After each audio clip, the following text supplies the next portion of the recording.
नमस्कार मैत्रिणींनो, स्वागत आहे तुमचं माझ्या चॅनलमध्ये. कसे आहात तुम्ही सर्वजण? तर मैत्रिणींनो, आपण आज मी मसाला आणलेला आहे.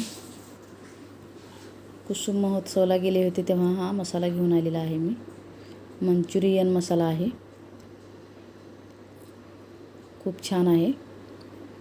याची चव पण खूप छान आहे. हे तयार करून पूर्ण तळल्यानंतर खूप छान लागते खायला. मी अर्धा किलो गोबी घेतलेली होती. त्याला थोडंसं धुवून व्यवस्थित असं स्वच्छ पाण्याने धुवून छान त्यातलं पाणी गळेपर्यंत चाळणीमध्ये टाकून ठेवलेले होते.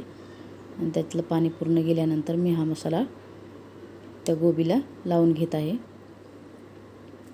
हे असं लावून घेतल्यानंतर आपण एक 5 ते 10 मिनटं लावून तसंच ठेवूया. ताबडतोब पण करू शकता तुम्ही, पण लावून ठेवलं तर थोडंसं आतमध्ये मीठ मिरची पोचते आणि चव छान लागते. अजून हे बघा मुरलेलं आहे छान. आता मी याला तळून घेते. मी गॅसवरती तेल ठेवलेलं आहे, अगोदरच गरम होत आहे.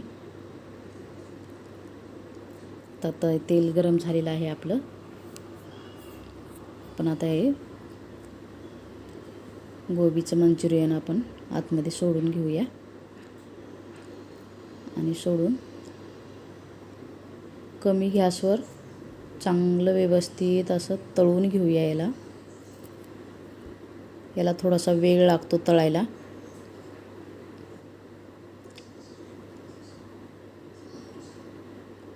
आणि हे असं तळून व्यवस्थित तळल्यानंतर हे खूप छान कुरकुरीत होते.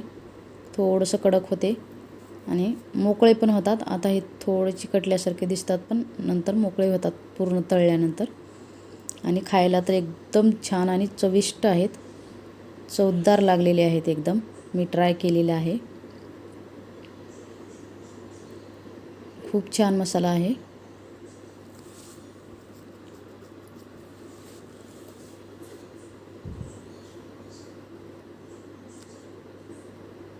मुलांसाठी ताबडतोब करून द्यायचं म्हणलं तर खूप छान आहे. लवकरात लवकर तयार होईल असा हा मंचुरियनचा मसाला आहे.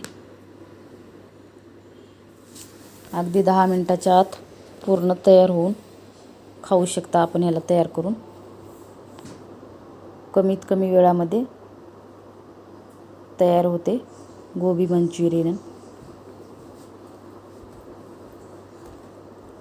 हे मी असं व्यवस्थित तळून घेतलेलं आहे.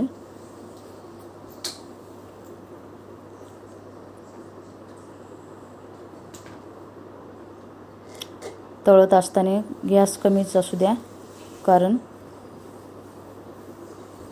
हे थोडंसं करपल्यासारखं लागते. कमी गॅसवरच छान खरपूस भाजते. हे असं व्यवस्थित भाजून घ्यायचं चांगल्या प्रकारे. थोडंसं कमी लागलं होतं वाटते, म्हणून हे थोडंसं गोबी दिसत आहे कुठे कुठे. थोडंसं अजून जास्त मसाला टाकल्यानंतर हे असं दिसणार नाही.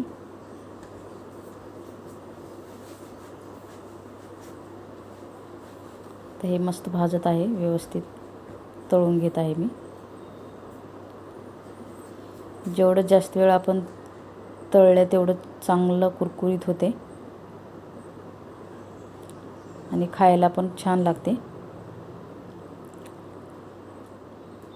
आपण कमी वेळामध्ये तळून काढलं बाहेर तर ते थोडंसं मऊ असल्यासारखं होते. मग ते मऊ मऊ असलेलं खायला चांगलं लागत नाही. म्हणून जास्त वेळ तळू द्या. थोडासा वेळ लागतो तळण्यासाठी.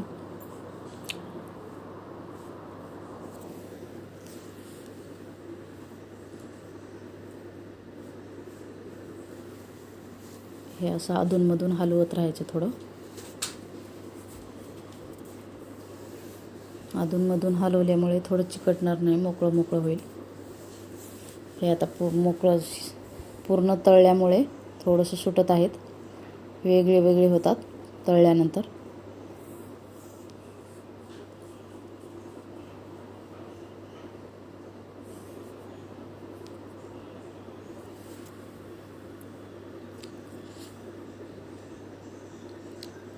हे असं छान प्रकारे मी तळून घेतलेलं आहे. असं आमकं खायला खूप छान लागते.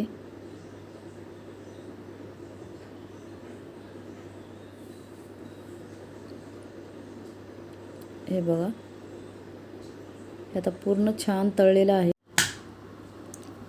मस्तपैकी तळून झालेलं आहे. आता आपण याला बाहेर काढून घेऊया. छान प्रकारे तळलेलं आहे.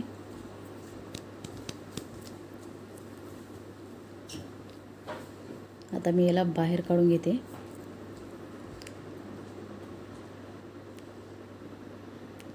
चाळणीमध्ये काढून घेते मी. चाळणीमध्ये काढल्यामुळे याच्यातलं पूर्ण तेल निघून जाते. हे असं. तर मैत्रिणींनो, खूप छान झालेला आहे. मसाला खूप छान आहे. मी ट्राय केलेला आहे. आपणही ट्राय करून बघावे. एकदम छान प्रकारे कुरकुरीत असं मंचुरियन तयार झालेलं आहे आपलं. तर मैत्रिणींनो, तुम्हाला माझा हा व्हिडिओ कसा वाटला ते मला कमेंटमध्ये सांगायला विसरू नका. आणि माझा व्हिडिओ आवडल्यास चॅनलला लाईक आणि सबस्क्राईब करायला विसरू